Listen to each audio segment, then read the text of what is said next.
جامده جدا جدا جدا. زي ما انت طبعا كلنا عارفين لابوبو، جايب لك النهارده شخصيتين جداد لسه نازلين، وكواكو وكراي بيبي، من اكتر الحاجات برضه اللي اتسال عليها ولسه موفرينها لكم. بس في البدايه الناس الجميله صلوا على النبي، وهنبدا بالشخصيه المشهوره جدا اللي هي ايه؟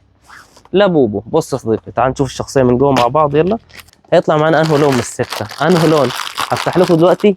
بعد كده وكواكو، وبعد كده كراي بيبي. اللون الموف من الالوان الجميله جدا جدا جدا. طبعا الاختام بتاعتها في حاجه محترمه جدا هنا ما شاء الله. وبص كده، بص بص، بتشد كده وتقوم سايبها كده يا صديقي. بص بص بص، الحاجات اللذيذه اللي لسه نازله لابوبو الجديده. الشخصيه دي طبعا تاني شخصيه كراي بيبي. ناس صلت على النبي ورمضان كريم. لايك جميل يلا يا بطل، لايك جميل واشتراك في القناه. بص اهي بتيجي كده يا صديقي، بسم الله. انهي شخصيه انهي شخصيه انهي شخصيه؟ الموضوع ايه؟ بيكون حماسي جدا. بيجي كارت معانا. واو، ليه شكلها كده؟ جلد طبعا، والله لذيذه.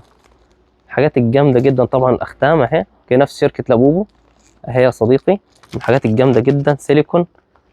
لا لذيذه. اخر شخصيه معانا اسمها وكواكو. يلا بينا نشوف يا صديقي الشخصيه دي بتقول ايه. نفتح يا صديقي الشكل ده، هيدينا ايه؟